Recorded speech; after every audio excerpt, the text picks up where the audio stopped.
s'appellent Kamel, Baptiste, William ou encore Pascal et travaillent tous ensemble au sein du restaurant L'Alimentation à Roubaix.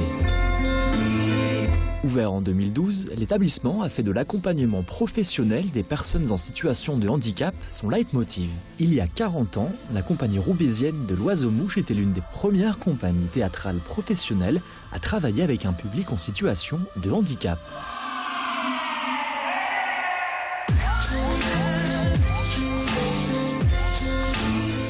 Aujourd'hui, il emploie 9 serveurs et cuisiniers en situation de handicap, une éducatrice spécialisée qui les supervise et un moniteur d'atelier chef de cuisine.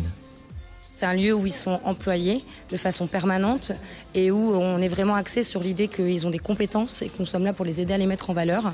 Du coup, notre travail est vraiment de les accompagner dans le développement de ces compétences à leur rythme, avec des outils adaptés qui leur permettent de combler les difficultés qu'ils peuvent avoir à un moment donné pour ne laisser ressortir que justement les compétences qui sont présentes et qu'ils arrivent à développer. Pour nous, il n'y a pas de frontières, il n'y a pas de limite à ce que la personne peut faire si on met en place l'accompagnement, si on lui donne un cadre, si on est unis pour l'accompagnement et le développement des compétences. Il n'y a vraiment rien qu'on ne puisse faire en fait. Et c'est vraiment ça notre enjeu, c'est vraiment ça notre idéal.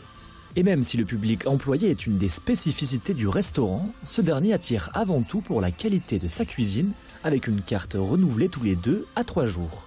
Dans le regard des autres, le regard des personnes qui arrivent, qui arrivent en tant que spectateurs pour une pièce de la compagnie ou qui arrivent en tant que clients pour un repas au restaurant, c'est justement qu'ils arrivent avec peut-être une idée en tête où ils se disent « Ah mais je viens pour faire une bonne action quelque part, je viens dans le cadre d'un projet d'insertion ».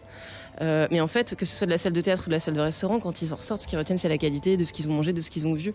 Et nous, c'est ça, c'est transformer le regard aussi par la mise en place de ce qu'on fait au quotidien. Et en fait, c'est un challenge qui fonctionne à la compagnie, qui est en train de vraiment de fonctionner aussi dans les 2 restaurants. Donc, on est très contents. Parmi les 9 employés du restaurant, certains ont déjà eu une expérience dans la restauration, tandis que d'autres viennent de milieux professionnels différents. C'est le cas de Kamel et de Baptiste. Avant, j'étais comédien avant. J'ai pas du tout été serveur avant. Et j'étais dans une autre école à Lille. J'ai fait du café-brasserie pendant 1 an ou 2 ans. J'ai jamais travaillé dans un restaurant. J'étais tout espace vert, nettoyage. Des moments c'est difficile, des moments c'est facile. Des fois il y a beaucoup de monde. Et comme pour la carte du jour sans cesse renouvelée, les employés changent de casquette chaque midi. De la salle au bar en passant par la cuisine, la polyvalence et de rigueur. On tourne, on nettoie les assiettes au vinaigre. Il y a la mise en place, il y a celui qui s'occupe du bar. Et on tourne tous les jours. Moi j'aime bien faire le service. Le contact tout le temps avec les clients, tous les midis. C'est compliqué. C'est pas compliqué, il suffit de le faire. La répartition du travail, elle se fait vraiment en lien avec les compétences de chacun, c'est ce qu'il ou elle a envie de développer. Et du coup, la répartition cuisinier-serveur se fait aussi comme ça. Pour favoriser au maximum l'autonomisation de ces personnes, un binôme a été mis en place entre le moniteur d'atelier cuisine et l'éducatrice spécialisée.